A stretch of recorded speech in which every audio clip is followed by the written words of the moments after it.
Emily had always been drawn to places that whispered secrets, the kind of spots that locals avoided and passed off as nothing more than rumors and superstition.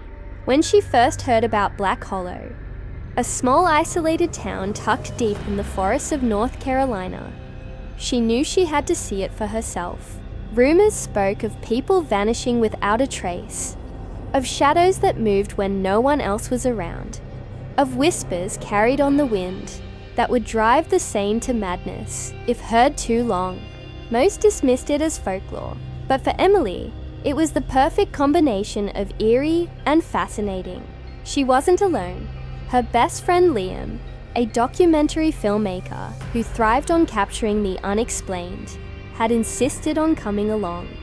"If anyone can handle this," he had said, "it's you." The drive to Black Hollow was unsettling from the start.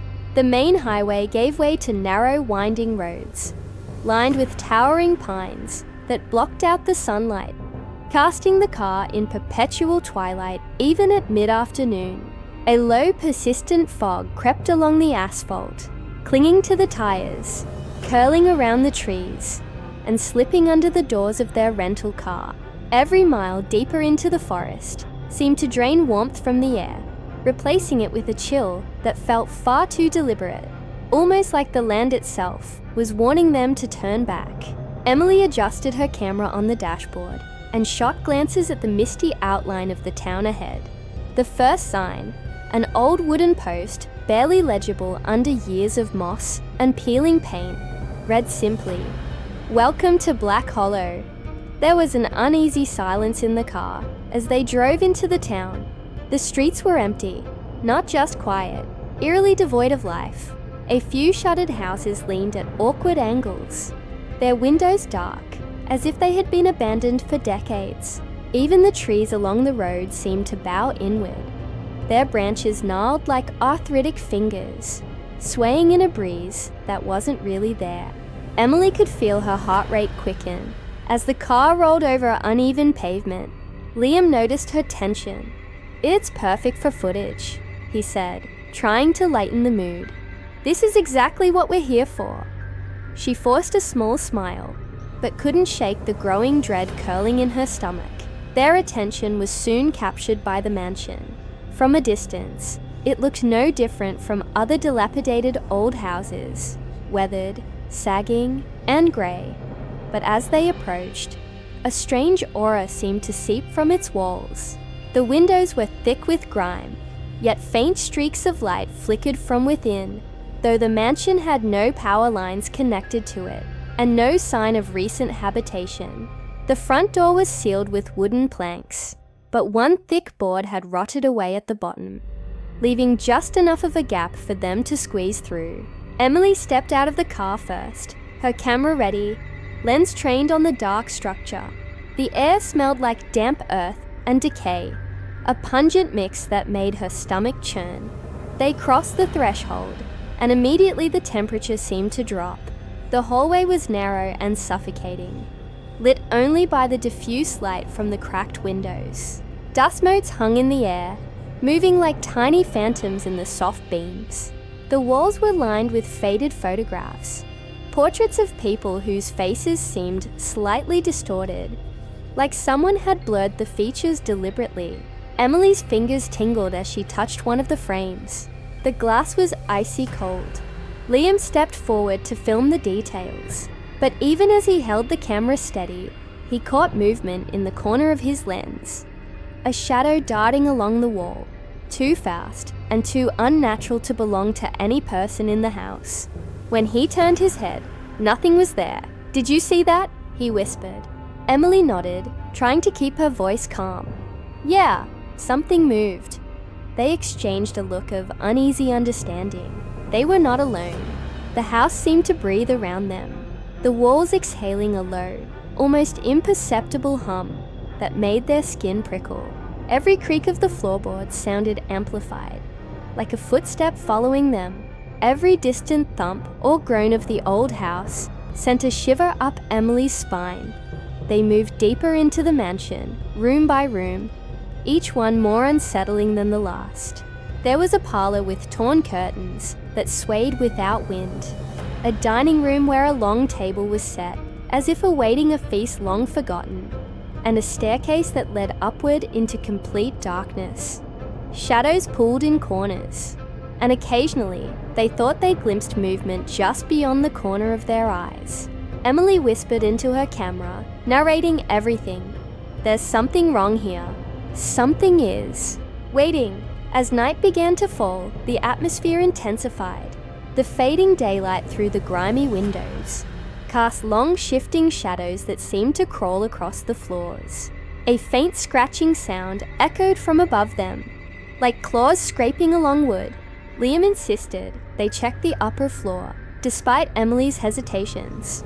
The staircase creaked under their weight, each step a sharp reminder of the house's age and the danger lurking within. At the top, the hall stretched endlessly, doors on either side, but no logical arrangement that made sense.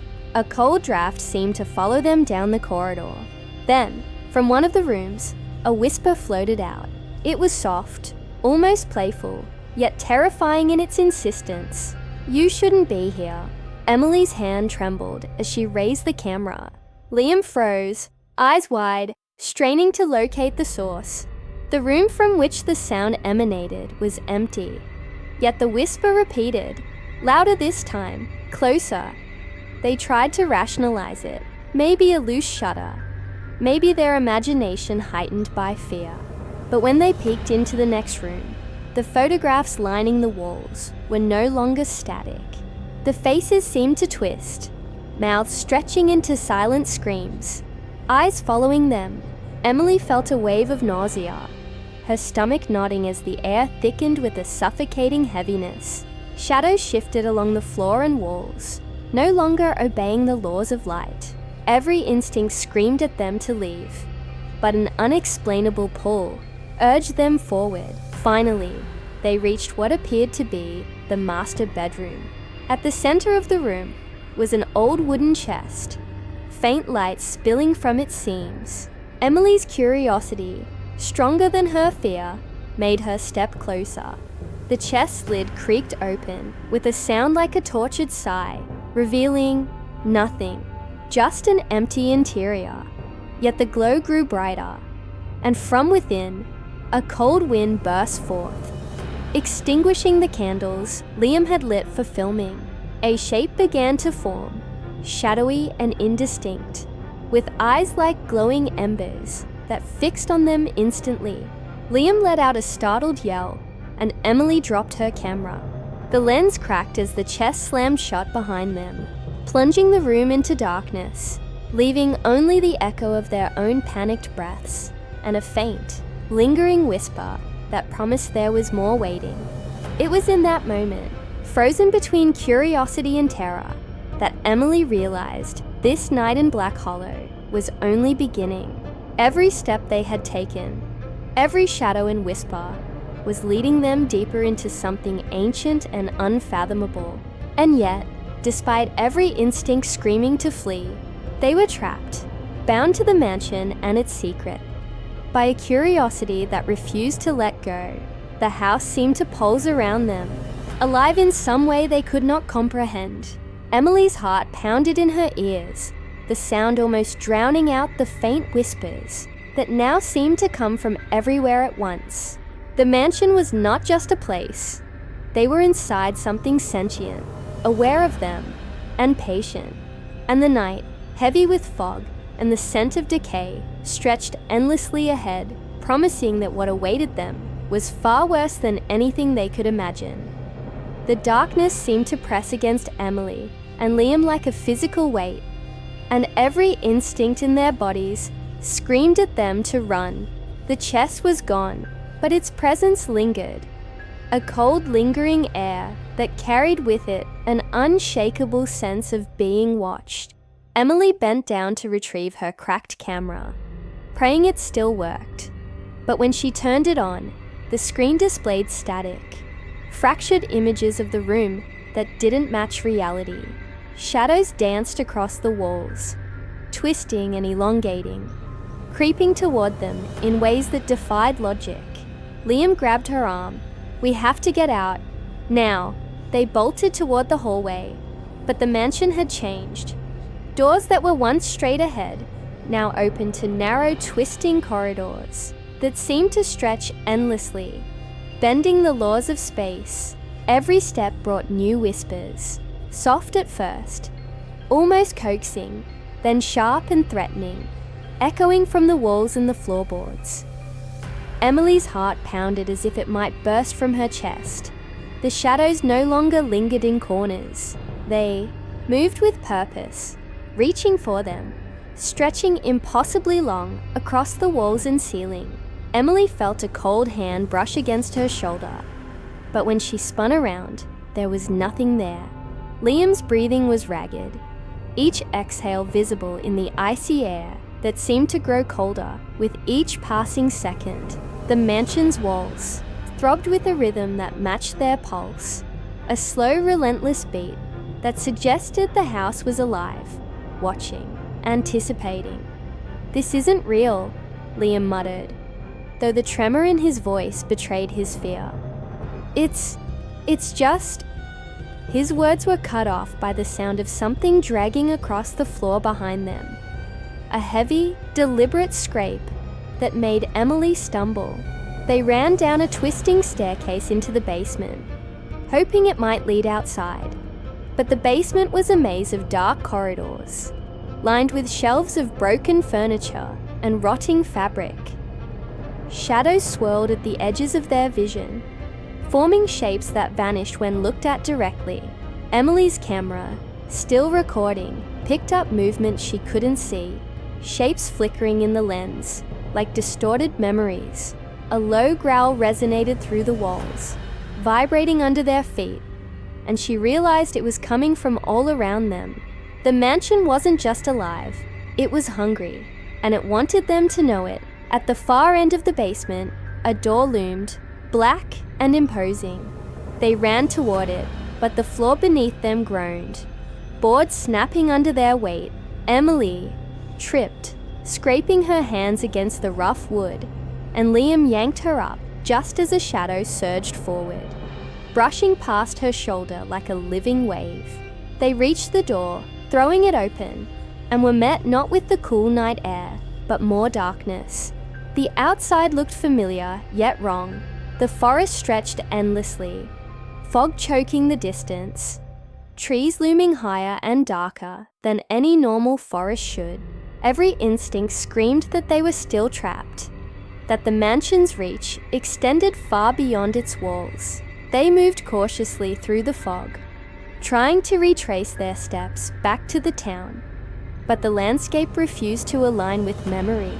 Every path looped back on itself, trees shifting subtly when they weren't looking. The whispers persisted, now louder, more insistent, murmuring in a language that felt older than the world itself. Shadows darted between the trunks, and when Emily glanced up, she saw shapes perched high in the trees, elongated limbs, glowing eyes, faces obscured by darkness, watching them silently. Every step they took seemed to be guided by some unseen force, herding them deeper into the forest. Emily's thoughts raced. They had to be hallucinations, some combination of exhaustion, fear, and the mansion's oppressive energy. Yet the terror felt visceral, undeniable. Liam clutched her hand tightly, his knuckles white, eyes scanning the fog for threats. "We're going in circles," he whispered, voice hoarse. "We need to find a landmark, something familiar." But nothing in this twisted version of the forest resembled anything real. The mansion had changed them, transported them into its own realm, a place where logic bent and fear ruled. Suddenly, a scream pierced the fog, distant yet impossibly close, and Emily froze. The sound wasn't human. It was elongated, warping in pitch, resonating with the shadows themselves. Liam tried to respond, but his voice caught in his throat as the ground beneath them seemed to pulse. A tree twisted violently, its branches forming claw-like hands that reached toward them. They ran again, branches scraping their skin, dragging clothes, but never slowing their momentum. Every shadow in the fog felt alive. Every whisper a lure, every faint glimmer of light just out of reach. Hours, or maybe minutes, time had lost all meaning, passed in a haze of running and fear. Exhaustion clawed at their bodies, but stopping wasn't an option. Emily's mind raced with questions. How could a mansion exist outside the normal bounds of space? And why was it sentient? What had they disturbed? And why did it let them leave partway through? They rounded a bend in the fog, and for a brief moment, saw the outline of the town, or what used to be the town, bathed in pale morning light. Relief surged, but it was short-lived. The buildings were skeletal shadows of homes, crumbling into nothing as they approached. The streets were empty, no cars, no signs of life, just the remnants of what had been, as though Black Hollow had been erased from reality. Emily's chest tightened. "We're too late," she whispered. Liam grabbed her hand, shaking his head. "No, we keep moving. There has to be a way out." They pressed on, finally reaching the mansion's front yard, now appearing more decrepit, more alien than before. The fog rolled in thicker, choking them. Emily could hear whispers all around, overlapping, repeating, "You shouldn't have come. You cannot leave. Stay." The mansion's doors creaked open, almost invitingly, daring them to enter again, to face whatever it wanted them to see. A final, bone-deep chill ran down Emily's spine as they stumbled toward the road that once led to the highway. The fog thinned slightly, revealing the first signs of normality, trees thinning, patches of sunlight breaking through. They ran, lungs burning, hearts hammering, until the town's edge appeared. Black Hollow was gone. There was no trace of life, no buildings, only the forest stretching endlessly, silent and foreboding. Emily fell to her knees, sobbing, overwhelmed by relief and exhaustion. Liam crouched beside her, equally drained, scanning the horizon. We made it," he whispered, but his voice lacked conviction. The feeling of being watched never left them, and even as they reached their car, Emily glanced back one last time. The mansion, or what she had thought was the mansion, vanished into the fog, as though it had never existed. Only the echoes remained, the whispers that would linger in their minds forever, haunting the spaces between thought and dream. They drove in silence, the tires crunching over the gravel road, the mist still clinging stubbornly to the edges of the car. Emily tried to review the footage on her camera, hoping for some proof of what they had experienced. But it was all static, all broken images of shapes and shadows, distorted and unrecognizable. Nothing captured what had felt real, what had felt alive. Liam reached over, touching her arm. "Maybe some things aren't meant to be recorded," he said softly. Emily nodded, too weary to argue. Even days later, the whispers returned, not in the day, but in the night. The lingering memory of the mansion, the way the shadows had moved, the strange, distorted voices, haunted them. They told themselves it was over, that they had survived, but Emily could feel it. Black Hollow had marked them, left its imprint, a constant presence that whispered at the edge of her consciousness. It was patient, it would wait, and if they ever tried to return, it would be ready. The night of terror was not confined to the mansion. It had seeped into them, and perhaps, in some small, unexplainable way, they were still inside it. Every creak, every gust of wind, every distant whisper reminded them that Black Hollow was more than a place. It was a living, breathing nightmare.